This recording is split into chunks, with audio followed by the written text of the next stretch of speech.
ఎలా ఉన్నారు? బాగున్నారా? సో మరొక టాపిక్లో మేము ముందుకు రావడం జరిగింది.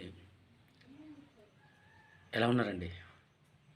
దేవుడు చల్లంగా దీవించును గాక. సరే, ఈ దినం మరొక టాపిక్. మన ఆరోగ్యం మన చేతుల్లో. ఏంటి ఆరోగ్యం గురించి అనుకున్నట్లయితే దగ్గు, జలుబు, దీనివల్ల చాలా ఇబ్బంది, నర్వస్గా ఫీల్ అయ్యే అవకాశం ఉంది. సో మరి ఏం చేస్తే దగ్గు, జలుబు పోతుంది న్యాచురల్ రెమెడీగా? మరి ఏం చేయాలి దానికోసం అంటే ఒక టీ స్పూన్ మనం ఆలోచించినట్లయితే ఒక టీ స్పూన్ శొంఠి, టీ స్పూన్ టీ స్పూన్ మిరియాల పొడి, 5-6 తులసి ఆకులు తీసుకొని వాటి నీళ్ళు బాగా వేసి మరిగించాలండి.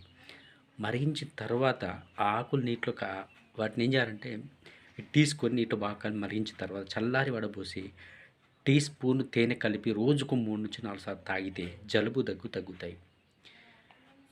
ఈ జలుబుని పూర్తిగా తగ్గే వరకు రోజుకు 3 సార్లు వేడి నీటిలో ఉప్పు వేసుకొని పుక్కిలిస్తే సరి ఫలితం ఉంటుంది. ఇది తాగండి, చేయండి. సో మన వీడియోకి సంబంధించి దయచేసి చెప్తున్నాను, లైక్ చేయండి, షేర్ చేయండి. మీకు ఏదైనా తెలిస్తే కనుక ఇది ఏమన్నా చెప్పే విధానం ఏమైనా లోపం అనిపిస్తే కరెక్ట్ కాదని కాంప్లిమెంట్స్ కింద కామెంట్ రూపంలో తెలియజేయండి. దయచేసి సబ్స్క్రైబ్ చేయండి, మా ఛానల్ మమ్మల్ని ఆదరించండి, మీ ఆశీర్వాదం మాకు ఉంచండి, బ్లెస్ చేయండి. మీ బ్లెస్సింగ్స్ అవసరం. ఇంకా నేను మంచి మంచి వీడియో కోసం ప్రయత్నం చేస్తున్నాను. న్యాచురల్గా మన ఇంట్లో దొరికే హోమ్ రెమెడీస్తో ఎలా చేస్తే బాగుంటుంది విషయాన్ని సబ్స్క్రైబ్ చేయండి. Thank you. God bless. దేవుడు దీవించును గాక.